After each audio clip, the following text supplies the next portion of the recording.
आप एआई को आने वाले टाइम पे कैसे देख रहे हो? क्योंकि बहुत लोग एआई के बारे में जो बात करते हैं कि एआई जॉब बहुत लोगों को बेरोजगार कर देगा, आपका पॉइंट ऑफ व्यू क्या है एआई को लेकर? लोग पता नहीं क्यों एआई से डर रहे हैं। एआई को सिर्फ उतना ही पता है जितना ह्यूमंस को पता है, जितना ह्यूमन रिसर्च हुआ है। हर बिजनेसमैन की लाइफ में अप्स एंड डाउन का एक स्टेज रहता है। अगर कोई बुरा वक्त आता है, उस बुरे वक्त से कैसे निकला जाता है? अच्छा टाइम आपको सोचना है। अच्छा टाइम कभी सही से एनालाइज करो ना बिजनेस को, तो अच्छा टाइम कभी होता नहीं है। सर जैसे आजकल आपने बताया 2014-15 से आप बिज़नेस कर रहे हैं, तो आपके पास ओल्ड जनरेशन वाले लोग भी काम करने के लिए आए होंगे और नई जनरेशन वाले लोग भी काम करने आए होंगे। तो आप नई जनरेशन जो आप देख रहे हैं और पुरानी जनरेशन, आपको क्या डिफरेंस दिख रहा है? जी सर, बहुत ज़्यादा डिफरेंस तो नहीं है। आज के टाइम में लोगों को नॉलेज बहुत है।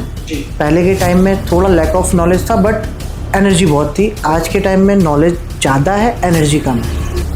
जैसे आपने जो आरवीएम इंटरनेशनल जो कंपनी स्टार्ट की है वो फरीदाबाद बेस्ड है, तो मैं जान सकता हूँ कि अभी जो क्लाइंट्स डील है वो कहाँ से क्लाइंट्स हैं आपके पास? इंडिया के क्लाइंट्स हैं या इंटरनेशनल क्लाइंट्स हैं? बहुत सर्विसेज दे रहे हैं। सर मेरा इंटरनेशनल क्लाइंट भी है। मेरे कुछ क्लाइंट यूएस से हैं वो एनआरआई, वो इंडियन ही थे बट वो यूएस में रहते हैं, तो उनकी वहाँ पे आईटी फर्म है। सो वो लोग क्या करते हैं, वहाँ से प्रोजेक्ट लेते हैं, और क्योंकि यहाँ पे डेवलपमेंट कॉस्ट थोड़ा कम है एज़ कम्पेयर टू यूएस से, तो वो मुझे आउटसोर्स करते हैं, तो मैं उनके लिए प्रोजेक्ट करता हूँ। तो ऑल ओवर इंडिया से मेरे प्रोजेक्ट हैं। एक सर जैसे आरवीएम इंटरनेशनल जो आपके पास जो क्लाइंट्स आते हैं, आपका कोर क्या माइंडसेट रहता है कि क्लाइंट हमारे पास आया, अब इसके लिए किस चीज़ पर ज़्यादा काम किया जाए? अब जैसे कोई क्लाइंट है, उनका 50 लाख का बजट है, ठीक है, सो मैं ये नहीं कि 50 लाख रुपए लिए और अपना काम हो गया, आप इन्वेस्ट कर दिया, नहीं। मैं कहता हूँ आपका पहले आप इन्वेस्ट करो, बेसिक चीज़ें बनवाओ, वेबसाइट वगैरह बनवाओ। अगर आप 10 लाख का बजट है, 50 लाख का बजट है, तो आप पहले 1 लाख का काम करो। आपको समझ में आता है 1 लाख का काम, तो फिर आप 2 लाख का काम करो।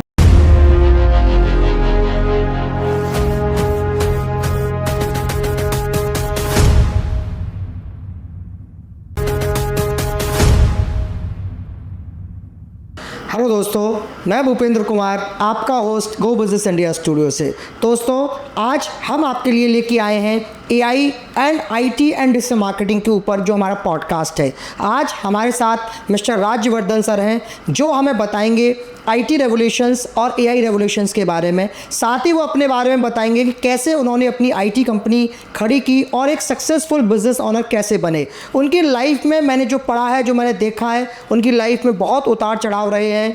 कैसे अपने बिजनेस को एक सक्सेसफुल उन्होंने बनाया है और कैसे अपने बहुत सारे क्लाइंट को सही तरीके से सर्विस देके उनका बिजनेस ग्रोथ किया है। इसके ऊपर आज हम बात करेंगे और हम जानेंगे कि लाइफ में किस तरीके से लड़ा जाता है और कैसे अपनी सक्सेसफुल एक बिजनेस को भी खड़ा किया जाता है और अपनी पर्सनल लाइफ में भी कैसे खड़ा हुआ जाता है।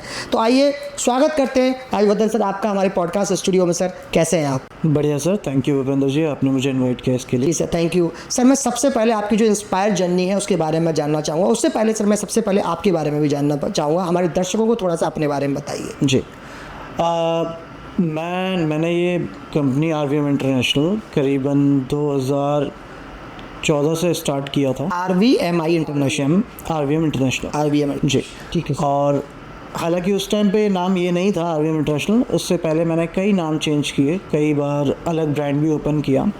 तो आरवीएम इंटरनेशनल की शुरुआत एक ऐसा नहीं है कि आईटी में और मैं एआई में या फिर मार्केटिंग में स्टार्टिंग से आ गया। जी, बहुत लंबी जर्नी रही है। इसके पीछे क्या था सीन कि ई कॉमर्स ने एंटर किया था उस टाइम पे, जैसे वो 4-5 साल पहले ई कॉमर्स आया था और सोशल मीडिया वगैरह एंटर सही से उसी टारगेट में उसी समय थोड़ा 2014, हाँ बिल्कुल सही। सो मेरे और एक मेरा फ्रेंड था, हमने एक प्लान किया कि एक ई कॉमर्स लॉन्च करते हैं। ठीक है, बंच कार्ट के नाम से मैंने वो लॉन्च किया था। बंच कार्ट, जी 2014 या 15 की बात है ये। ठीक है। सो आज का जो आप जेप्टो या फिर आप ब्लिंकिट और जो अमेज़ॉन का फास्ट डिलीवरी का सिस्टम देखते हो, ये मैं 2015 में लॉन्च किया था। Same concept 2015। जी, और वो मैंने किया था सिर्फ फरीदाबाद में। ओके। उस टाइम ना ही मेरे पास कोई फंडिंग थी, ना ही बहुत ज़्यादा एक्सपीरियंस था। कॉलेज से 1-2 साल पहले पास आउट हुए थे, 1 साल का एक्सपीरियंस था। ठीक है। आइडिया था कि क्या कैसे करना है। जी। सो हमने स्टार्ट किया इस चीज़ को, और हमारा था स्टेशनरी के ऊपर। स्कूल बच्चों के क्या था कि प्रॉब्लम वहाँ पर ये थी कि बुक्स बहुत दूर दूर तक अवेलेबल होती थी। नहीं, सही बात। अब जो बुक्स लेने जाती थी वो मदर्स होती थी, हाउस होल्ड जो मैनेज कर रही हैं। फादर्स ज़्यादातर जॉब पे होते थे, बाहर होते थे, तो मदर्स को बड़ी प्रॉब्लम होती थी। तो हमने ये आइडिया निकाला कि कॉन्सेप्ट निकालते हैं जिसमें हम डिलीवरी करके देंगे, हाउस डिलीवरी, जिसमें बुक्स भी होंगे, उनके स्कूल के ड्रेसेस भी होंगे और स्टेशनरी भी होगा। ठीक है। सो हमने ऑलमोस्ट फरीदाबाद के 80% स्कूल कवर कर लिए थे। उनसे हमने बात कर लिया कि ऐसे ऐसे हम डिलीवरी करेंगे। तो उस टाइम पे हर स्कूल का ना एक अपना स्पेसिफिक डिलीवरी पार्टनर होता था। ठीक है। जो बुक्स वही प्रोवाइड करेंगे, स्टेशनरी वही प्रोवाइड करेंगे। तो बड़ा चैलेंज था ये। तो हमने कहा कोई बात नहीं, स्कूल भी परमिशन नहीं दे, कोई इशू नहीं है, हमें तो क्लाइंट चाहिए, हमें तो उनकी प्रॉब्लम सॉल्व करनी है, मदर्स की। हमने दुकान से टाई अप किया और ऑर्डर आना स्टार्ट हुए जी। काफ़ी अच्छा चला। बाद में मुझे ऐसा लगता है जब हमने डिलीवरी पार्टनर चूज़ किया जो डिलीवरी करेंगे, वहाँ पे ग्लिच आना स्टार्ट हुए।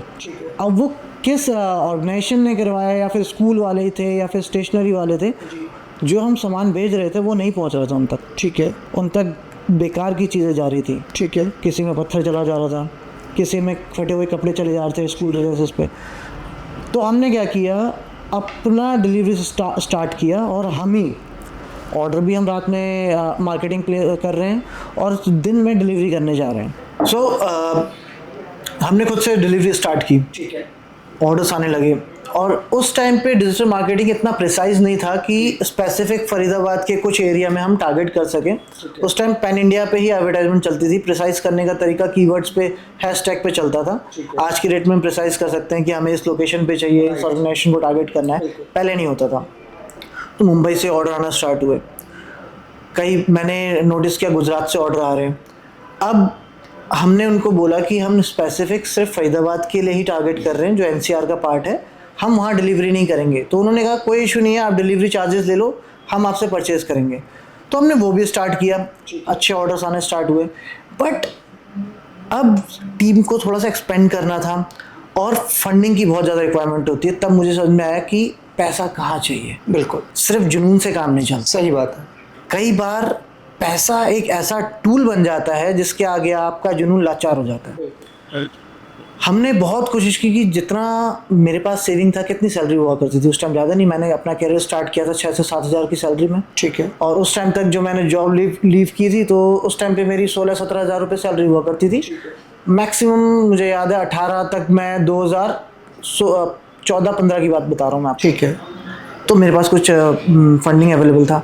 जो मेरे साथ पार्टनर था उसके पास कुछ फंड अवेलेबल था। हमने उसको यूटिलाइज़ किया और प्रमोट किया। ठीक है। ऑर्डर्स आना स्टार्ट हुआ। एक बार एक बड़ी अनफॉर्चुनेट एक्सीडेंट ये हुआ हमारे साथ कि एक अननोन टाइप का बंदा हम पे आया और उसने हमसे बात की कि आप क्या प्रोसेस क्या है, ये है वो है। उसने कहा कि ये आप हमें सेल कर दो, प्रोजेक्ट को, ये बंच कार्ट को। ठीक है। तो हमने कहा सेल क्या करें इसमें, हम हमारे पास तो वेबसाइट है, ई-कॉमर्स एप्लीकेशन तो हमने बनाई नहीं थी। ठीक है। और एक छोटा सा ऑफिस था, हम इसमें सेल क्या करें, 2 ही लोग थे हम। तो हमने कहा कि ये सिस्टम आप हमें दे दो, बंच कार्ड डोमेन हमें दे दो, होस्टिंग वेबसाइट सब हमें दे दो, जो आपके वेंडर्स हैं वो हमें दे दो, हम मैनेज कर लेंगे। ठीक है। अब हम बड़ा स्ट्रगल कर रहे थे उस टाइम पे फंडिंग के लिए कि यार सर्वाइव नहीं हो पा रहा, खर्चा नहीं निकल पा रहा हमारा। जी। सिर्फ हम सर्विस दे रहे थे। आज 100 रुपये का सामान उठाया, 100 रुपये का सामान जिसमें 20 रुपये प्रॉफिट होते थे और 40 रुपये का तो हम पेट्रोल लगा के डिलीवरी में ही लगा दे रहे थे। तो हमने सोचा कि यार चलो डन है, कोई इशू नहीं है। तो उन्होंने पूछा कितना इन्वेस्टमेंट आया जी, हमारे को सिर्फ 7 से 8 महीने हुआ था। मैंने कहा कि 50 to 60,000 का इन्वेस्टमेंट हो गया। उन्होंने हमें 50 to 60,000 दिया, डोमेन अपने नाम पे ट्रांसफ़र करवाई, साइट को डाउन करवाया और आज तक वो मुझे कभी नहीं मिले। उनसे कभी मुलाकात नहीं हुई, वो नंबर कभी नहीं मिला, ना कुछ हुआ, बस वो 50,000 मिले। उसके बाद मैंने कोशिश की कि यार हुआ क्या उस साइट का, किसी ने एक्वायर कर ली या आइडिया ले लिया, कुछ भी नहीं हुआ। वो डोमेन थोड़े टाइम बाद एक्सपायर हो गया, सब कुछ बंद। तो मुझे बड़ा कंफ्यूज, मतलब ये हुआ क्या। 50,000 बहुत बड़ी बात नहीं थी। बट 3 से 4 साल बाद मैंने देखा क्विक कॉमर्स का एंट्री हुई इंडिया में। अब मेरा परसेप्शन कह लो या मेरा थॉट कह लो, मुझे ऐसा लगता है कि उन्होंने बहुत आसान तरीके से इस चीज़ को बंद कर दिया या किसी ने एक्वायर किया और उसने रन नहीं किया। बट मुझे इस बात का बहुत अच्छा मैं कह लो एनर्जी मिली मुझे कि मैंने एक ऐसा बिज़नेस स्टार्ट किया जो मार्केट में नहीं था और हमने वो स्टार्ट किया। हालांकि हम स्टार्ट करना चाहते ई कॉमर्स, बट फरीदाबाद में होने की वजह से हमने क्विक कॉमर्स लॉन्च कर दिया था और हमें पता भी नहीं था। जी बिल्कुल सही। यहाँ से कई मुझे हाईलाइट मिला, कई लोगों ने मुझे पहचाना और प्रोजेक्ट दिए कि हमारे लिए आप ई कॉमर्स बना दो, मार्केटिंग कर दो, एप्लीकेशन डेवलपमेंट करो। यहाँ से RVM इंटरनेशनल की जर्नी स्टार्ट होती है और आज मैं अपने इसी कॉन्सेप्ट पे सबके लिए e commerce, marketing, real estate, new branding, ये प्रमोशन कर रहा हूँ। तो जो आपके पार्टनर थे उस समय, वो आज भी पार्टनर है या सिर्फ इंडिविजुअल अभी आप ऑनर अकेले? मैं अभी इंडिविजुअली हूँ। जो पार्टनर थे उन्होंने अपना अलग वेंचर स्टार्ट कर लिया। हम लोग पार्टनर इन द सेंस दोस्त भी नहीं थे, किसी के थ्रू वो मुझे मिले थे। उनका काम था फंड लेके आना, मेरा काम था टेक संभालना। तो जब हमने ये सेल आउट किया, ये सब कुछ हो गया, तो वो अपने बिजनेस पे चले गए क्योंकि हम एक फ्रेंड थे नहीं कि हम दोबारा से कोई वेंचर स्टार्ट करें। और जब फंड की इशू आता है तो क्लैशेस भी बहुत होते हैं। Totally agree. जी। मैं जानना चाहता हूँ, जैसे आपने बताया कि 7-8 महीने एक वेंचर को आपने दिया, तो मैं थोड़ा कन्फ्यूजन हूँ कि आपने सिर्फ 50-60 हज़ार रुपये ही क्यों सामने वाले कंपनी से डिमांड की? क्योंकि आपने उस समय मार्केटिंग में भी तो पैसा लगाया होगा, आपने इंफ्रा में भी पैसा लगाया होगा, रेंट भी पे किया होगा, तो आपने सिर्फ 50 से 60 हज़ार रुपये क्यों बोला उसको? हाँ, मैं आपको बताता हूँ, क्योंकि जब आप कोई चीज़ स्टार्ट करते हो ना और आप कोई चीज़ डेवलप कर देते हो तो आपको पता नहीं होता आपने क्या डेवलप किया है। आपकी वैल्यूएशन, आपको आइडिया नहीं है उस चीज़ का कि क्या वैल्यू है मार्केट में। हम खुद भी चाह रहे थे उसको एग्जिट करना, नहीं हो रहा था। फ्रेंकली स्पीकिंग, आसान नहीं होता उस चीज़ को हैंडल करना, आगे प्रमोट करना। तो हम चाह रहे थे इसको लीव करें। अब हमें एक ऐसी अपॉर्चुनिटी, एक ब्रांड को, एक बंच कार्ड कुछ भी नहीं है, उसको कोई क्यों आके इन्वेस्टमेंट करे? सही बात है, बिल्कुल। उसने हमें उतना ही पैसा ऑफर किया जितना हमारा लगा था, तो हमने सही मौका समझा यार सही है। अब अगर इसको ज़्यादा नेगोशिएट करेंगे, ऊपर बोलेंगे, चला गया तो फिर ये भी लॉस होगा। सही समय पे हमने लगा कि इसको एग्जिट करते। सही समय पे ऑफर आया, आपको जो ऑफर आया आपने एक्सेप्ट किया और एग्जिट कर लिया। आज मैं सोचता हूँ कि अगर मैं कंटिन्यू करता उस चीज़ को, अपनी फंड लगा के या फिर अपने फ्रेंड एंड फैमिली से कुछ इन्वेस्टमेंट लेके या जॉब करके, ठीक है, उसका जो अर्निंग कर रहा हूँ वो अपने इस बिज़नेस में लगाता, तो शायद आज मेरी जो एक क्विक कॉमर्स की जो लहर चली हुई है उसमें मेरा भी ब्रांड होता। और वैल्यूएशन आप जानते ही हैं कि IIT कंपनी की वैल्यूएशन कितनी ज़्यादा है, 100 करोड़ से सब कंपनी ऊपर ही सेल होती है। उस टाइम पे हमें आइडिया भी नहीं था कि वैल्यूएशन क्या होती है, स्टार्टअप किस तरीके से सेल होता है, किस तरीके से इन्वेस्टर्स को पिच करना है, ये आइडिया नहीं था। बस एक प्रॉब्लम मिली थी, सॉल्व करने निकले थे। बिल्कुल बिल्कुल बिल्कुल, इस तरीके से आपने कंपनी ही सोल्ड। जी सर, मैं थोड़ा जानना चाहूँगा आपकी एजुकेशनल जर्नी के बारे में। बेसिकली जैसे आपने बताया कि एजुकेशन के बाद सीधा आपने थोड़े दिन जॉब करके आपने सीधा अपना स्टार्टअप स्टार्ट कर दिया था, तो आपका एजुकेशन बैकग्राउंड क्या है, आपने क्या किया है और कहाँ से कौन सी पढ़ाई करी है आप? सर, मैंने इलेक्ट्रॉनिक टेलीकम्युनिकेशन से डिप्लोमा किया है, सेम मैंने फिर बीटेक भी उसी ट्रेड से मैंने किया। और इलेक्ट्रॉनिक टेलीकम्युनिकेशन की वजह से मुझे दोनों चीज़ की नॉलेज मिली, एक इलेक्ट्रॉनिक्स की और एक टेलीकम्युनिकेशन की वजह से IT सेक्टर की।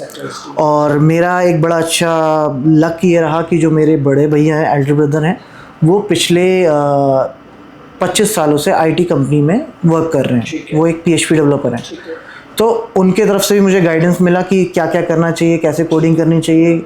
उन्होंने स्टार्टिंग में जो इंटर्नशिप होती है उनके थ्रू मुझे मिला और मेरा शुरुआत से इंटरेस्ट इसमें था। आप मानोगे, मुझे नहीं लगता आज की जनरेशन ये समझ पाएगी, मैंने पहली वीडियो कॉल 2008 में की थी। 2008 में नोकिया का फ़ोन आया करता था, 50 नंबर मैं भूल रहा हूँ, वो रोटेट होता था, उसका कैमरा फ्रंट में हो जाता था, बैक हो जाता था। MTNL की सिम आई थी जो वीडियो कॉल का ऑप्शन देती थी, MTNL टू MTNL। सो मेरे पास वो फ़ोन था और मेरा एक फ्रेंड था स्कूल में, उसके फादर के पास एक फ़ोन था, तो हमने वो MTNL का सिम परचेज़ किया। 250-300 रुपये की उस टाइम पे सिम आती थी और हमने फर्स्ट वीडियो कॉल 2008 में की। आज के बच्चे नहीं समझ पाएंगे, आज की जनरेशन जनजीज नहीं समझ पाएगी कि 2008 में वीडियो कॉल करना कितनी बड़ी बात होती थी। तो टेक बैकग्राउंड और टेक्स में एक होल्ड होने की वजह से, एक इंटरेस्ट होने की वजह से मुझे ये लाइन ज़्यादा अच्छी लगी और मैं इसको इंटरेस्टली करता हूँ। मुझे ऐसा नहीं कि इससे अर्निंग करनी थी या फिर बहुत पैसा कमाना था, वो अपने आप होता गया। क्योंकि मुझे मज़ा आ रहा था रात भर उस पर काम करने में, रात भर कोड करने में, रात भर क्लाइंट ढूंढने में, रात भर बिजनेस में क्या क्या सॉल्यूशंस लेके आ सकते हैं उसको वर्क सर्च करने में बहुत मज़ा आ रहा था। तो यही रीज़न रहा आरवीएम इंटरनेशनल जो आज सस्टेन हो पाई है थोड़ा बहुत। अभी मैं ये नहीं कहूँगा मैं बहुत अच्छा वेल स्टेबल हूँ या बहुत अच्छे से वर्क कर रहा हूँ, बहुत चैलेंजेस अभी भी आना बाकी है और आ रहे हैं, बट हाँ मैं जानता हूँ कि अब मुझे करना क्या है। ठीक है, इस वजह से क्योंकि सेम मेरा इंटरेस्ट भी इसी फील्ड में था, तो वही मैं कहना चाहूँगा कि इंटरेस्ट जिसमें है ना आपका और वही आप काम कर रहे हो तो पॉसिबिलिटीज़ और प्रोबेबिलिटी दोनों बढ़ जाती है। बिल्कुल एग्री, टोटली। सर मैं जानना चाहूँगा, जैसे आपने बताया कि क्लाइंट्स अभी आ रहे हैं, थोड़े बहुत आपका बिजनेस अभी धीरे धीरे और ग्रोथ हो रहा है, तो अभी आपके पास कुछ ऐसे कंपनीज, कुछ ऐसे ब्रांड्स जो आपको लगाओ कि यार किसी बड़े ब्रांड्स ने आपको अप्रोच किया काम कराने के लिए, उनके बारे में कुछ बताना चाहेंगे जो भी आपको लगता है कि इन ब्रांड्स के बारे में मुझे अपने हमारे व्यूअर्स को बताना चाहिए, तो कुछ मुझे अपने ब्रांड्स के बारे में बताएं। जी, एक ब्रांड पिछले 2-3 साल पहले, मुझे बहुत सारे ब्रांड है वैसे तो, मैंने 100+ वेबसाइट पे वर्क किया है, बट कुछ ऐसे लोग होते हैं, कुछ ऐसे ब्रांड्स होते हैं जो आपके साथ जुड़े रहते हैं और आपको प्रमोट करते हैं। सो 3-4 ब्रांड है, मैं आपके उनके बारे में बताता हूँ। सबसे पहला एक ब्रांड है बेलासेंस। बेलासेंस ये परफ्यूम ब्रांड है, लग्जरी परफ्यूम ब्रांड। ठीक है, ये अभी लॉन्च हो रहे हैं। इनके ओनर हैं सुमित माथुर जी, ये यूपी उत्तर प्रदेश से बिलोंग करते हैं। ठीक है, इनका कॉन्सेप्ट है कि हम आज भी लग्जरी गुड्स में ना यूरोपियंस कंट्री के ब्रांड को प्रमोट करते हैं। राइट। जब तक कोई टाइप्स का ब्रांड ना हो तब तक वो ब्रांड नहीं है, लग्जरी नहीं है। एग्जैक्टली। और ऐसा नहीं है कि वो कुछ अनोखा कर रहे हैं, वो बस उनके पास ये है कि वो बहुत टाइम से सस्टेन है और उनका जो प्रोडक्ट है वो 5,000 का आइटम वो 1-1 लाख में सेल कर रहे हैं और वो हमारे कॉन्शियस माइंड में फीड है कि महंगा है तो अच्छा है। सो उनका विज़न ये है कि हम भी इंडियन मार्केट में अपना इत्र, जो हम हिंदुस्तान में चलता था इत्र, मिडिल ईस्ट में सबसे ज़्यादा इत्र और ऊद चलता है, इसको कॉम्बिनेशन में परफ्यूम्स लेके आ रहे हैं जो, और उन्होंने उनका कॉन्सेप्ट मार्केटिंग के लिए उन्होंने क्या कर रहे हैं, वो एयरपोर्ट में कोशिश कर रहे हैं कि अपना एक ब्रांड को लॉन्च करें, एयरपोर्ट में एक स्टोर खोलें। ठीक है। उनके आने वाले ब्रांड प्रोडक्ट टी-शर्ट्स भी हैं, शूज़ भी हैं और मेंस वेयर्स के वॉलेट हो गए या फिर गॉगल्स हो गया, ये भी फैशन वेयर में पूरा आना चाह रहे हैं। अभी उन्होंने परफ्यूम लॉन्च किया है और लिटरली कम से कम मैं उनको मॉनिटर कर रहा हूँ कि वो इतनी जगह, कानपुर से लेकर अहमदाबाद से लेकर सब जगह तक वो रिसर्च कर रहे हैं कि किस तरीके से परफ्यूम वर्क करता है और उन्हें इतनी अच्छी अच्छी फ्रेग्रेंस बनाई है। मैं आपको एक फ़ोटोज़ वो भेजूँगा, आपको दिखाऊंगा मैं कि वो क्वालिटी A1 क्वालिटी, उसका जो लुक है वो किसी भी ओवररेटेड ब्रांड से कम नहीं है। ठीक है। उनका वर्किंग स्टाइल, वो कहते हैं कि यार आज के रेट में ज़रूरत क्या है एक नॉर्मल बंदे को, एक अच्छी क्वालिटी और एक रीज़नेबल प्राइस। Totally agree. हमारा माइंडसेट क्या है, रीज़नेबल प्राइस है तो क्वालिटी नहीं होगी, क्वालिटी है तो रीज़नेबल प्राइस नहीं होगा। यही कॉम्बिनेशन में उन्होंने प्रोडक्ट लॉन्च किया और मुझे लगता है इससे बढ़िया प्रोडक्ट नहीं है मार्केट में जो अभी लॉन्च करा। अभी हुआ नहीं है लॉन्च, अभी वर्किंग चल रही है, सैम्पल टेस्टिंग वगैरह चल रहा है, हाल फिलहाल महीना 1.5 महीने में लॉन्च हो जाएगा।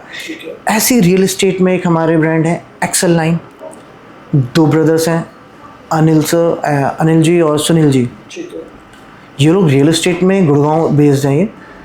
इन लोगों को कॉन्सेप्ट आप देखो, रियल एस्टेट में होता क्या है कि मुझे कोई प्रॉपर्टी चाहिए, मैंने कॉल किया, आपसे मिला, वो उसने सेल एजेंट भेजा, उसने घर दिखाया, पैसा डिसाइड हुआ, सब कुछ हुआ। आप मानो वो पूरा NCR का या फिर गुड़गांव का उनके पास लिस्ट है, वो बोलते हैं आपको अगर आपको कोई स्पेसिफिक डिमांड है तो हम आपको प्राइस लेस करवा के देंगे, अगर नहीं है तो आपके बजट में हम ला के देंगे। ठीक है। कॉन्सेप्ट ही बिल्कुल डिफरेंट है। अभी तक क्या है कि किसी का बजट 2 करोड़ का है तो उसमें घर ढूंढ रहा है, राइट, नहीं मिला तो बोलते हैं कि सर इससे कम तो नहीं हो पाएगा। वो कहते हैं कि 2 करोड़ का है, हम आपके लिए वर्किंग करेंगे, हम सर्च कर रहे हैं, हाँ हम सर्च कर रहे हैं। और जो क्या होता है जब आप ब्रोकर किसी रीसेलर से बात करता है ना तो प्राइस गैप आता है, अपना इंक्रीज, अपना कमीशन है, हाँ कमीशन ऐड करते हैं। ये लोग क्या करते हैं, ये बताते हैं कि हमारा कमीशन इतना है और इसमें से हम इतना कम कर रहे हैं और इतने में हम आपको सेल कर रहे हैं, जिसमें से इतना % हम प्रॉफिट ले रहे हैं। इतना ज़बरदस्त ट्रांसपेरेंसी है और उनके जो क्लाइंट हैं, जो यूज़र्स हैं, वो इतने साल पुराने हैं और एक बार कोई जुड़ जाए दोबारा किसी और ब्रोकर्स पे नहीं जाता। इन्वेस्टमेंट के लिए भी उनके पास आते हैं। उनके पास जो मैंने और रियल एस्टेट में देखा है, टीम होती है सेल्स के लिए, इनके पास टीम है रिसर्च के लिए, जो क्लाइंट के बताए हुए चीज़ों पे रिसर्च कर रही है। ऐसे ही एक ब्रांड है तरेश गोल्ड, ये गुड़गांव बेस्ड है। ये लोग बहुत बड़े होलसेलर हैं हर एक प्रोडक्ट के, आटा कुछ भी जो बेसिक नीड्स हैं हमारे, ग्रोसरीज आइटम्स एक तरीके से बोल सकते हैं। तो इन्होंने एक गैप देखा कि धीरे धीरे उन्होंने लॉन्च किया चाय पत्ती अपनी खुद की, जो असम या यहाँ से रिसर्च करके वो लोग बना रहे हैं। इन्होंने गैप देखा कि प्रोडक्ट वही है, अब प्राइस का, जहाँ ब्रांड थोड़े से सक्सेस हो जाते हैं वो प्राइस इंक्रीज़ कर देते हैं। जहाँ वो 10 रुपये कमा रहे थे, अब उनको लगता है सेल हो रहा है तो वो प्रोडक्ट में अब 20 से 25 रुपये कमाने लगते हैं। तो उन्होंने ये गैप देखा, सेम क्वालिटी में सेम चाय पत्ती लेके आए और मार्केट को प्रोवाइड कर रहे हैं। और क्या क्वालिटी है, किसी भी ब्रांड, नाम नहीं लूँगा, बड़े बड़े ब्रांड्स का कोई कंपैरिजन नहीं है, सेम बराबर है, और डिस्ट्रीब्यूटरशिप बना रहे हैं। तो ये भी तो एक तरीके से मेक इन इंडिया है।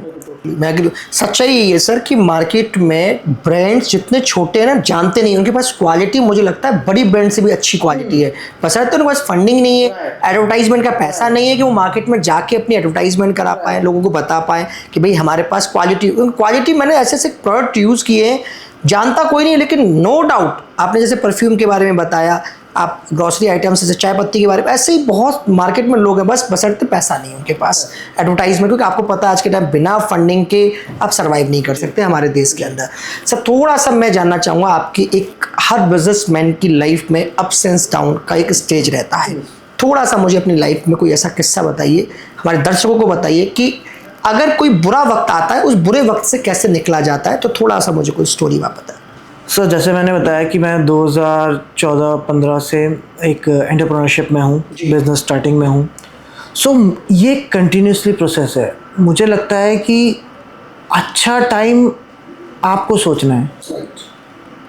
अच्छा टाइम कभी सही से एनालाइज करो ना बिज़नेस को, तो अच्छा टाइम कभी होता नहीं है। कुछ ना कुछ प्रॉब्लम्स आपकी चल रही होती है, कोई क्लाइंट इशू हो रखा होता है, कई बार कोई प्रोजेक्ट रुका होता है, कई बार आपकी इंटरनल टीम हायरिंग के टाइम पे ऐसे बंदे नहीं हैं जो उस प्रोजेक्ट को हैंडल कर पाए। Totally agree.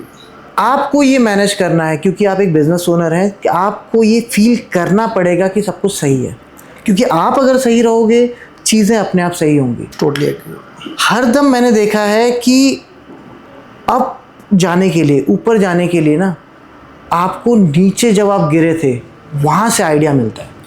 आज कई ऐसे बिजनेस मैंने देखे हैं जो स्टार्ट कर रहे हैं, वो कहते हैं कि हम पे तो 4-5-6 लाख 10 लाख रुपए हैं, हमें बेसिक ग्राउंड लेवल पे काम नहीं करना, हम एक बंदा लाएंगे, एक डेवलपर लाएंगे, एक मार्केटिंग टीम लाएंगे, एक ये लाएंगे, वो काम करेगी, वो सब कुछ मैनेज करेगी, हमें कुछ नहीं करना।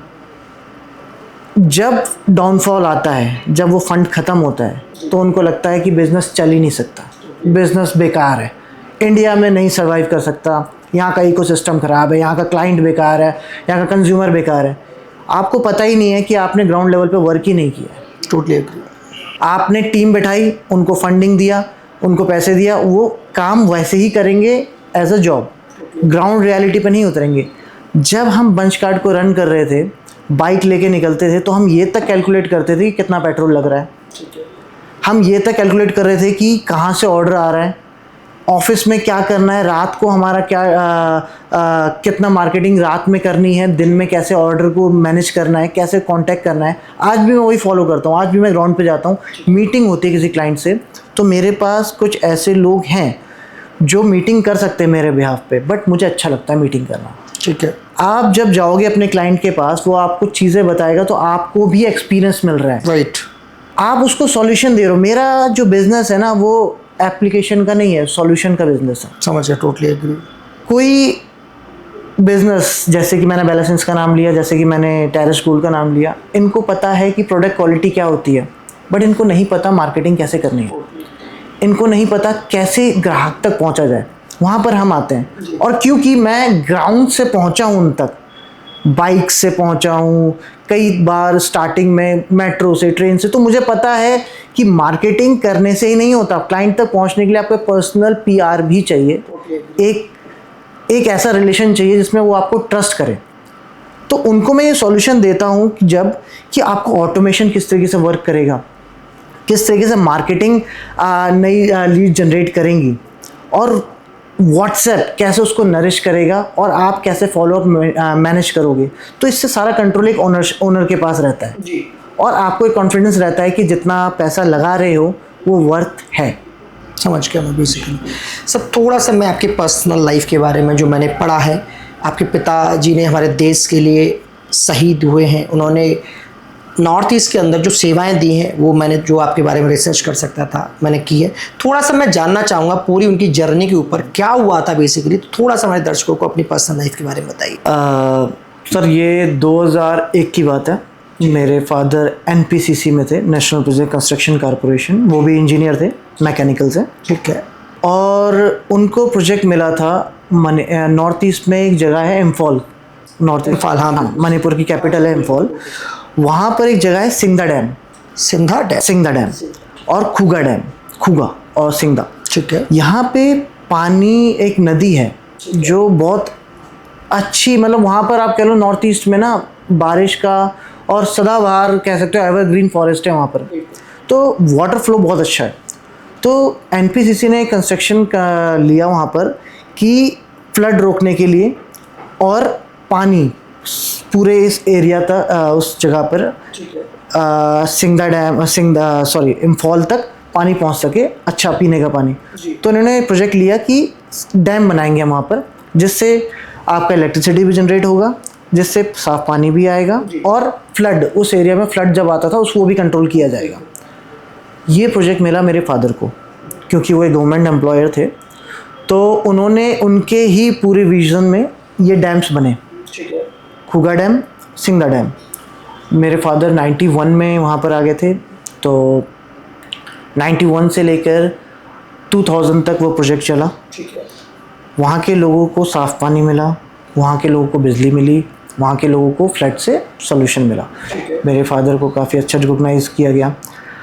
वहाँ पर नक्सलाइट बहुत हैं, टोटली एग्री, क्योंकि वहाँ से बर्मा और चाइना, दुनिया भर की चीज़ें, बॉर्डर्स कलेक्ट होता है, वहाँ से असम से बांग्लादेश का होता है, तो वहाँ पर अनसर्टेनिटी और डिसबैलेंस चीज़ें बहुत ज़्यादा प्रॉब्लम, बहुत ज़्यादा, अब तो काफ़ी मेंटेन है, तो बहुत ज़्यादा थी। तो मैं बहुत छोटा था, 7-8 साल का रहा हूँगा मैं उस टाइम पे, 2001 की बात बोल रहा हूँ, 4 जनवरी। सो मेरे फादर को टेररिस्ट ग्रुप लेके गया। उन्होंने डिमांड रखी थी गवर्नमेंट से, सेंट्रल गवर्नमेंट से कुछ डिमांड रखी थी या स्टेट गवर्नमेंट से, अभी तक क्लियरफाई नहीं है। मैंने अब काफ़ी पिटिशन मैंने डाली है, मैंने आरटीआई भी फाइल की है कि मुझे बताया जाए कि क्या इशू था, एफआईआर वगैरह दिया जाए। अभी तक मुझे वो नहीं मिला है, तो मैं कुछ अभी तक कुछ भी, हाँ अभी तक मेरे पास कोई भी इंफॉर्मेशन नहीं है। 25 साल हो गए हैं कि क्यों मारा गया, क्यों डेथ हुई, क्यों शूट आउट हुआ। तो मैंने अब थोड़ा सा और उस पर रिसर्च एक्टिव किया है कि मैं वहाँ की लोकल पुलिस से जाऊँ, वहाँ पर एक बार विज़िट करूँ, वहाँ की पुलिस चौकी, पुलिस स्टेशन में देखूँ कि क्या इशू था, क्या फाइनल इन्वेस्टिगेशन रिपोर्ट में क्या लिखा गया। तो जो मुझे अब तक पता है वो ये पता है कि उनसे डिमांड किया गया था कुछ पैसे, क्योंकि वो वहाँ के अच्छे ऑफिसर थे, नाम बहुत अच्छा था उनका। वो वहाँ के चीफ मिनिस्टर के साथ भी कई बार फ़ोटो और इन सब में देखे गए थे। जब वो डिमांड फुलफ़िल नहीं हुई तो मेरे फादर जी को उस टाइम पे 8 गोली पीठ पे AK-47 की और एक सर पे गोली पिस्टल से मारी गई। उनके साथ उनका अकाउंट ऑफिसर और वो वहाँ के लोकल कॉन्ट्रैक्टर का बेटा भी था, जिनमें तीन लोग वहाँ पे शहीद हुए थे। तो वहाँ मुझे बताया जाता है, जब हमें पता चला कि ऐसा हो चुका है, तो वहाँ के लोकल लोगों ने बताया था कि माथुर साहब, उनको माथुर साहब बोलते थे वहाँ पर, माथुर साहब को लोग गन पॉइंट पे लेके जा रहे थे, 2-3 लोग जो उनके साथ में थे, और वो दूर एक एरिया में ले आके उनको शूट आउट कर दिया गया और वहाँ पर उनकी डेथ हो गई। तो ये सारा सीन था। फिर उनके बिहाफ पे मेरी मदर को यहाँ पर जॉब मिली NPCC में, फरीदाबाद में उनका हेड ऑफिस था। तो स्ट्रगल बहुत रहा है, बहुत, क्योंकि उसमें आपकी उम्र कितनी थी जब? मैं सर 8 से 9 साल का रहूँगा। हाँ, 8 से 9 साल का था मैं, और ये सब चीज़ें मैंने देखी। तो मुझे ये लगता है कि एक पर्सन जिसने इतनी मेहनत की नॉर्थ ईस्ट के लिए, डैम बनाया, उनका चलो वर्क था, मान लेते हैं कि जॉब था, बट विज़न भी तो था ना। Totally agree sir. अगर उनको सिर्फ नौकरी ही करनी थी तो वहाँ से अपना ट्रांसफ़र कहीं और भी तो ले सकते थे, बट उन्होंने वो जगह चूज़ की जो अभी अंडर डेवलपमेंट थी, क्योंकि उनके अंदर एक एनर्जी थी। आज भी मैं एनर्जी फील करता हूँ, मैं उनकी फ़ोटोज़ देखता हूँ और उनके बारे में पढ़ता हूँ, तो मुझे लगता है कि वो लिटरली बहुत एनर्जेटिक बंदे थे। वहाँ पे क्राइसिस चल रहा था, उनको 21 महीने तक सैलरी नहीं मिली थी गवर्नमेंट की तरफ से। आप मान के चलो, सोच सकता है कोई 21 महीने, साल के अप्रॉक्स पूरा 21 महीने तक किसी को सैलरी ना मिलना। उसके बाद भी उन्होंने बिज़नेस रन किया वहाँ पर। उन्होंने अपना, क्योंकि वो मैकेनिकल इंजीनियर थे, तो उन्होंने स्क्रैप से बस बनाया। मतलब जो हमारे को फादर को क्रेन्स और ये बस या ये सब चीज़ें मिली हुई थी, वहाँ के आतंकवादियों ने वो भी जला दिया था, वो भी तोड़ दिया था, बट उसको रिपेयर करके बस सर्विसेज स्टार्ट की, जो वहाँ से लोगों को लेके जाती थी, ड्रॉप करती थी। उससे जो अर्निंग होती थी, वहाँ के जो वर्कर्स थे उनको तक सैलरी देते थे मेरे फादर 21 महीने तक। 21 महीने बाद जाके उनकी सैलरी आई, सब में डिस्ट्रीब्यूट हुआ, और जैसे ही सैलरी आई थोड़े टाइम बाद ये इंसिडेंट हो गया। तो एंटरप्रेन्योरशिप और एक बिज़नेस, मुझे लगता है मैंने उनसे सीखा है। और आज की डेट में ना बिज़नेस का मतलब लोगों ने ना पैसा बना लिया है कि पैसा है। Totally agree. असल में बिज़नेस देखा जाए ना तो बिज़नेस एक सॉल्यूशन है किसी भी प्रॉब्लम का। अगर आप बिज़नेस का एवोल्यूशन देखोगे तो आपको पैसा नहीं मिलेगा, आपको वो लोग मिलेंगे जिन्होंने प्रॉब्लम को सॉल्व करने के लिए ये काम किया। जैसे आप एलोन मस्क देख लो या मार्क ज़करबर्ग देख लो, ये पैसा कमाने थोड़ी ना आए थे। 10 साल तक तो इनका सारा सोशल मीडिया फ्री में चला था। Totally agree sir. इन्होंने पूरे वर्ल्ड को कनेक्ट किया ना। गूगल लैरी पेज, इन्होंने कोई रेवेन्यू नहीं बनाया, इन्होंने एक आइडिया बनाया कि यार अगर सर्च इंजन बनाया जाए, दुनिया सर्च करेगी, इन्फॉर्मेशन मिलेगा। यूट्यूब तो इन्होंने एक्वायर किया, यूट्यूब को ही बनाने वाला कोई और था। यूट्यूब जिसने बनाया उसने ये सोचे थोड़ी ना बनाया होगा कि पैसा कमाएंगे यार, पैसा कमाएंगे। उस टाइम तो कोई जानता भी नहीं था ऐसी भी चीज़ आएगी, बट उसने एक चीज़ बनाई जिसमें लोग अपलोड करेंगे और सबको इन्फॉर्मेशन, वीडियोस सबको देखने को मिलेगा। तो मुझे लगता है आजकल के जो जनरेशन है वो बिज़नेस को लो, आप पैसा कमाओ। पैसा कमाना बहुत ज़रूरी है, हर किसी को ज़रूरी है, पैसा ही कमाना चाहिए, बट सिर्फ पैसा कमाने के लिए बिज़नेस करना ये एक प्रॉब्लम है। कुछ भी कर लोगे आप बिज़नेस में आके कि यार पैसा कमाना है, बट जब आप सॉल्यूशन लेके आते हो ना प्रॉब्लम की, वहाँ पे वैल्यू बनती है, वहाँ पे पैसा बनता है। तो ये चीज़ मुझे सीख मिली मेरे फादर से। उनको बिज़नेस करने की ज़रूरत नहीं थी उस टाइम पे, तो सरकारी नौकरी कर रहे थे, गवर्नमेंट एम्प्लॉय कर रहे थे। उनको प्रॉब्लम आया लाइफ में, सैलरी नहीं मिल रही है, वहाँ के लेबर्स उनको प्रेशराइज कर रहे हैं, क्यों? क्योंकि वो सीनियर हैं। तो उन्होंने सोचा कि यार एक कुछ ऐसा काम स्टार्ट करते हैं, इससे कुछ फंडिंग, कुछ पैसा आए, लेबर को भी जाए, हम भी सर्वाइव करें। तब ये बिज़नेस निकल के आया। सेम मुझे ये लगता है, मैं जो आज कर रहा हूँ वो पैसा बाय प्रोडक्ट है सॉल्यूशन का। सब ऑब्वियस सी बात है। बिल्कुल सर, जैसे आजकल ट्रेंडिंग एआई का बहुत ज़्यादा है। आपने जैसे बताया, आपने बड़ी बड़ी फाउंडर्स के भी नाम लिए, बड़ी बड़ी कंपनीज के भी नाम लिए। आप एआई को आने वाले टाइम पे कैसे देख रहे हो? क्योंकि बहुत लोग एआई के बारे में जो बात करते हैं कि एआई जॉब बहुत लोगों को बेरोजगार कर देगा, आपका पॉइंट ऑफ व्यू क्या है एआई को लेकर? सर ये बहुत अच्छा क्वेश्चन आपने उठाया, और मैं थैंक यू फॉर दिस कि आपने क्वेश्चन किया, क्योंकि मैं चाहता था कि कोई मुझसे क्वेश्चन करे और मैं अपना आइडिया बताऊँ। लोग पता नहीं क्यों एआई से डर रहे हैं।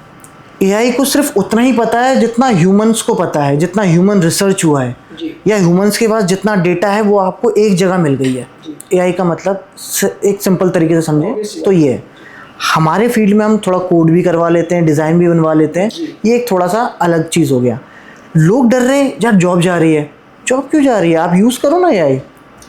आप किसी ऑर्गेनाइजेशन में जाते हो तो आप क्या कर रहे हो, फोटो, सपोज करो कोई डिज़ाइनर है, अब वो डिज़ाइन कर रहा है कोई आर्टिकल, लोग बोलेंगे कि यार ये तो एआई भी बना लेगा। आपने क्या किया?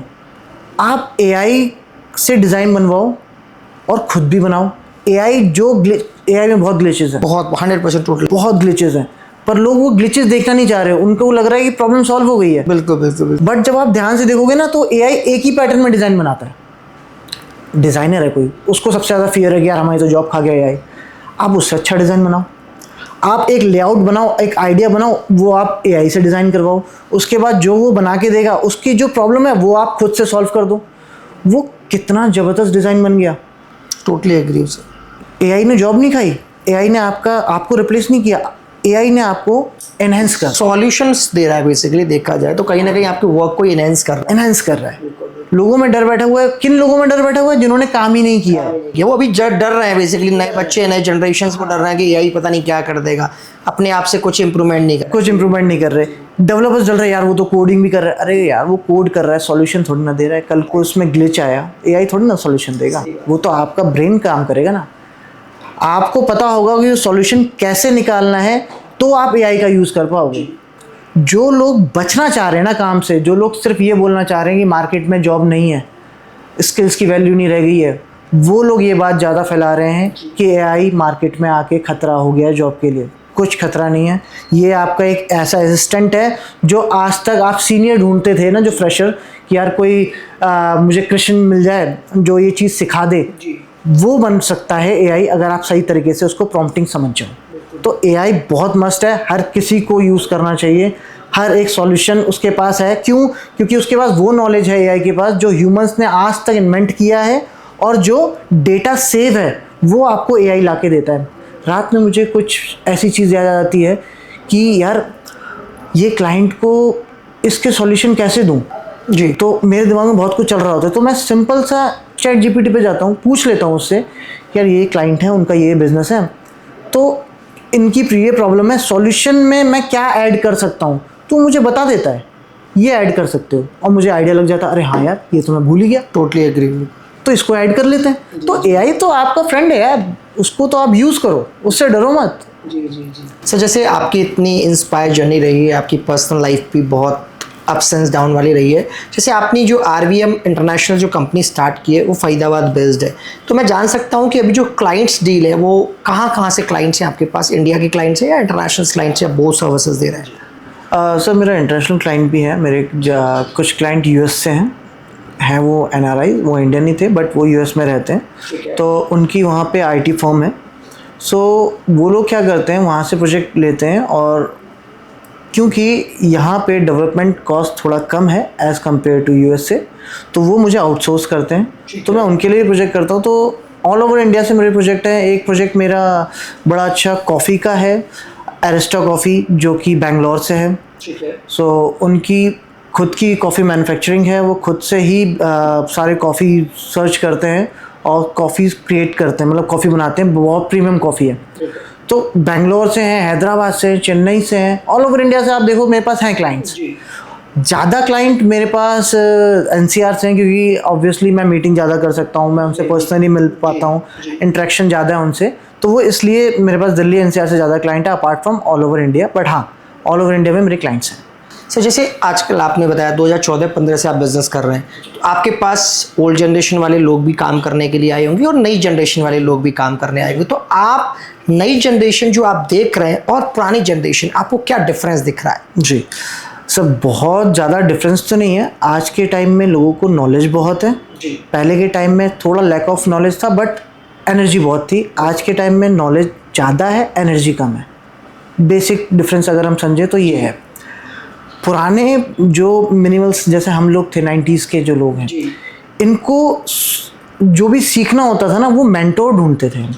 हम YouTube नहीं ढूंढते थे, हम इंस्टाग्राम में या सर्च इंजन में जाके सर्च नहीं, लाइफ एक्सपीरियंस पर्सन इंटरेक्शन करते थे, जाके कम्युनिकेशन करते थे, अपने बारे में बनाते थे, कनेक्शन बनाते थे, नेटवर्किंग करते थे। उस टाइम का कह सकते हैं आज की रेट का नेटवर्किंग ये होता था हमारा, कि कोई सीनियर है जो सेम फील्ड में है, उनसे जैसे तैसे मीटिंग फिक्स कर ली, या कोई नोन में है, किसी मेरे फ्रेंड के फादर हैं या फिर फादर के भाई हैं जो इस बिज़नेस में हैं, उनसे बोला कि एक बार उनसे मिलना है, कुछ डिस्कस करना है, वो मिले, उनसे डिस्कस किया। आज की डेट में क्या है, किसी को कोई सॉल्यूशन चाहिए तो वही बेसिक एआई आपका पार्टनर है, एआई से सर्च कर लेते हैं, जो कि एआई का यूज़ ये नहीं है। यूट्यूब में सर्च कर लेते हैं, यूट्यूब पे यूज़ ये नहीं है, बट ठीक है, आप कंटेंट सारा मिल जाता है आपको। इन्फॉर्मेशन इतनी है ना, आपको पहले एक कृष्ण जी चाहिए होते थे, सही बात है, सिर्फ एक। आज की रेट में हर एक चैनल कृष्ण जी हैं।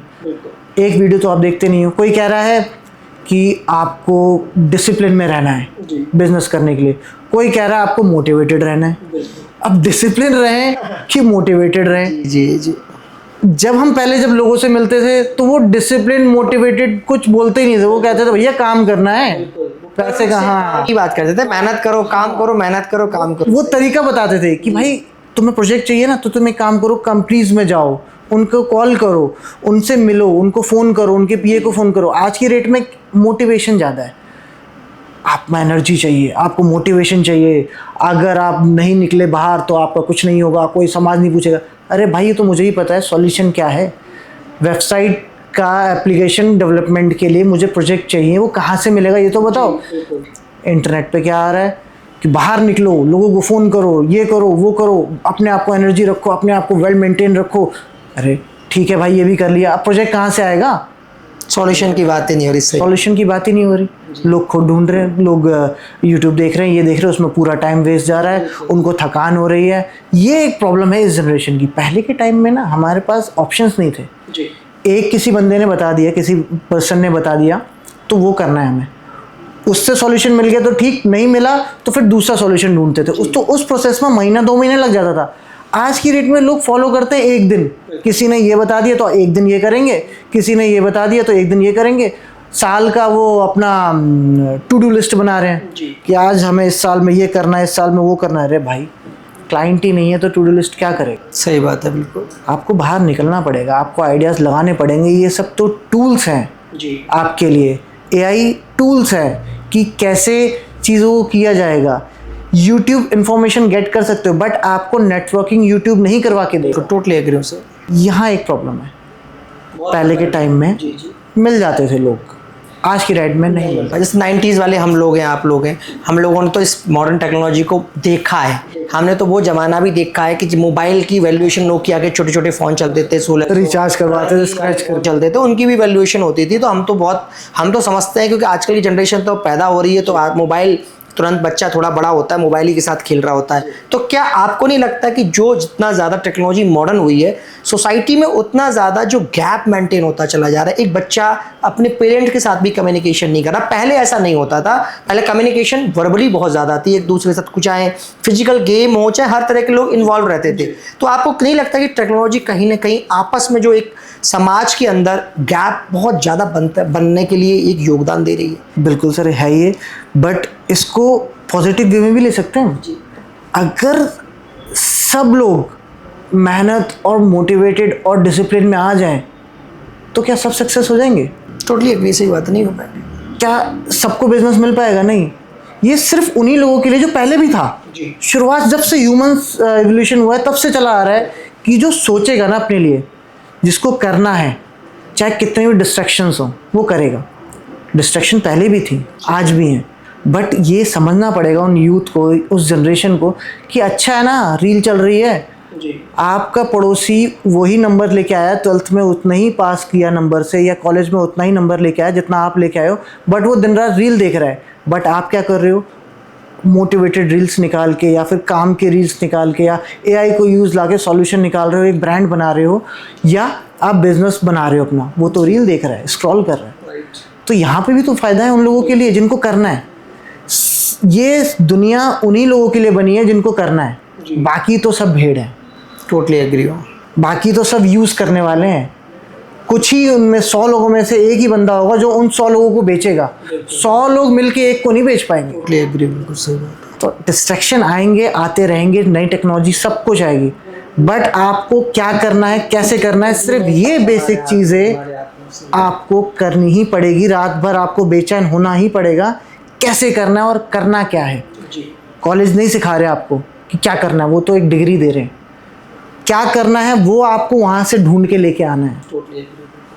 डिग्री को आपको रखना है कि ये मेरा लाइसेंस है कि मैं एजुकेटेड हूँ, ये आपका प्रमाण पत्र नहीं है कि अब आप सक्सेस हो गए। Totally agree sir. उसके लिए आपको दिन रात मेहनत करनी है, और ये सब टूल है आपके लिए। एआई, इंस्टाग्राम, फेसबुक, यूट्यूब, इनको यूज़ करो। ये आपको यूज़ ना करें, आप इनको यूज़ करो। बिल्कुल इस तरीके से टेक्नोलॉजी को यूज़ करना चाहिए सर। जैसे आरवीएम इंटरनेशनल्स जो आपके पास जो क्लाइंट्स आते हैं, आपका कोर क्या माइंडसेट रहता है कि क्लाइंट हमारे पास आया, अब इसके लिए किस चीज़ पर ज़्यादा काम किया जाए? क्योंकि आजकल कुछ कंपनीज का जो माइंडसेट है, क्लाइंट से सिर्फ पैसा ऐंठना है, तरह तरह की बातें बना के, तरह तरह की चीज़ें बना के पैसा ऐंठने पे फोकस कर रहे हैं, पैसा लेने पे फोकस कर रहे हैं। आपकी कंपनी किस तरीके से क्लाइंट के सॉल्यूशन पे फोकस करती है? बिल्कुल सर। मैं आपको एक एग्जांपल से बताता हूँ कि तरेश गोल्ड जो मैंने बताया चाय पत्ती का है, उनका वो लोग एक ट्रेडिशनल बिजनेस कम्युनिटी से आते हैं, जिनका होलसेल का बहुत बड़ा काम है, बहुत अच्छे लोग हैं, वो डिजिटाइजेशन को जानते हैं पर यूज़ कैसे करना है नहीं समझते। जी, मैं गया उनके पास, मैंने पूछा सर आप क्या कर रहे हैं, तो उन्होंने मुझे बताया कि एक ब्रांड है चाय पत्ती का, ये मैंने बनाया है। उनका मोटिव है ये अच्छा सेल हो, सब कुछ हो। ब्रांडिंग कैसे करनी है, मुझे ब्रांडिंग क्या होती है ये तो पता है, उनको कैसे करनी है नहीं पता। तो मैंने उनको सॉल्यूशन देता हूँ कि आपको ये अकाउंट के पेजेस चाहिए, फेसबुक, इंस्टाग्राम, ये सब के आप पेजेस बनाओगे, कंटेंट क्रिएशन करोगे, इसकी एक एडवर्टाइजमेंट बनाओगे। एक आज के टाइम में मिसिंग बहुत, एक कॉमन चीज़ बहुत मिसिंग है। पहले के टाइम में हम जो ऐड देखते थे ना, जैसे कि सपोज करो, मुझे आज भी याद है वो पेंसिल की ऐड अप्सरा या वॉशिंग पाउडर निरमा, जी, ये एक ऐड ऐसी होती थी जो सालों साल चलती थी। जी, और वो हमें याद रहता था। आज भी निरमा देख के हमें वो ऐड याद आता है, वो ऐड याद आ जाता है। आपको लगता है कि आज के ब्रांड ऐसे ऐड बन रही हैं? नहीं बन रही, याद ही नहीं रहता आजकल ऐड क्या बन रहा है। सही बात है, हर 10 दिन महीने में पैसा लगा के वो ऐड चेंज कर देते हैं। वो बस फोकस कर रहे हैं वायरल कर दो, वायरल कर दो, इमोशनली कनेक्ट नहीं है।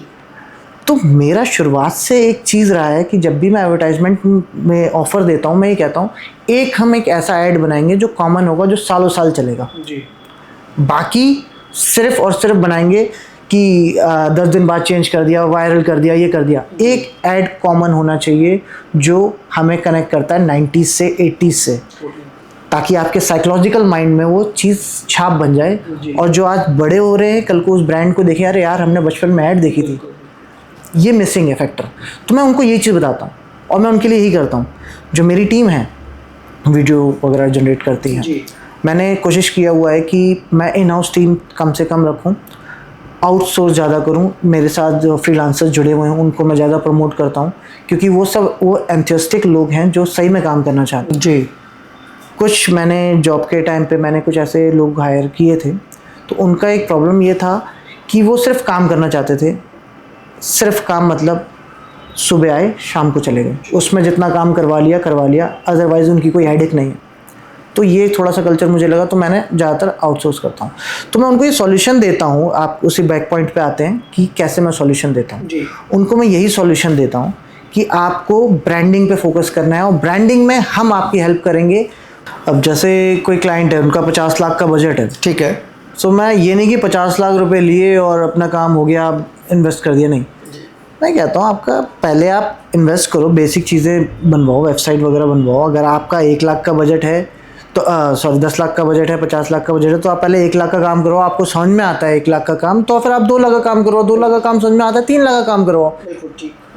ये तरीका मैंने जब से अप्रोच किया है, जब से मैंने ये यूज़ करना स्टार्ट किया, तो मुझे लगता है क्लाइंट भी ज़्यादा सेटिस्फाई रहते हैं कि हाँ पहले बेसिक काम करवा लेते हैं। सही बात है, क्वालिटी अच्छी लगी तो करवाते जाएंगे। ये मुझे लगता है कि ये सबसे अच्छा तरीका है। ये मार्केट में सही बात है, क्लाइंट को भी ट्रस्ट बिल्डअप रहता है। डायरेक्टली एक मोटा अमाउंट देने से अच्छा है कि भाई सॉल्यूशंस पे काम किया जा रहा है यहाँ पे।